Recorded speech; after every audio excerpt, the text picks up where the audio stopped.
anh đã không giữ được nhiều hạnh phúc cho em.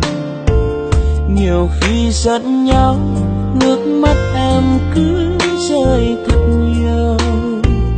Anh xin lỗi em, hãy tha thứ cho anh lần này. Đừng rời xa anh, em nói đi em rất yêu anh. Nhưng ngày cuộc sống không như anh đang ước mơ, của một tình yêu sẽ hạnh phúc giống như bao người. Một người yêu em đắm say, một người bên em mỗi khi. Mà giờ đây nước mắt anh đã rơi rồi. Thật ra anh đâu có muốn chia tay như vậy. Người yêu em ơi, anh lại nhớ em đang ở đâu. Bàn tay nhỏ bé, khuôn mặt ấy sao lại đổi thay để anh nơi này. Ngoài trời mưa cứ rơi lặng thầm, chỉ còn riêng anh.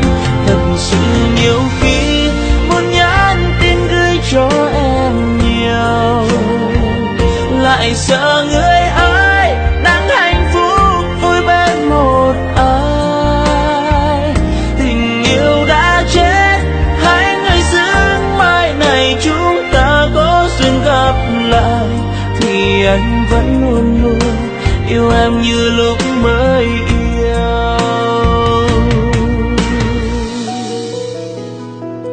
Thật ra anh đâu có muốn chia tay như vậy. Người yêu em ơi, anh lại nhớ em đang ở đâu. Bàn tay nhỏ bé, khuôn mặt ấy sao lại đổi thay để anh nơi này. Ngoài trời mưa cứ rơi lặng thầm, chỉ còn riêng anh. Nhiều khi muốn nhắn tin gửi cho em nhiều, lại sợ người ấy đang hạnh phúc vui bên một ai. Tình yêu đã chết, hai người giữ mai này chúng ta có duyên gặp lại, thì anh vẫn luôn luôn yêu em như lúc.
งใจยามเมื่อจากลาน้องตั้งคำเขาลือสาอาจเป็นกายายามแลงนั่งจองลูกโซ่เลี้ยวงมองคืนเต่ากลับมาเมืองสุยแสนงามสง่าดังเทพเทวาปั้นแต่ง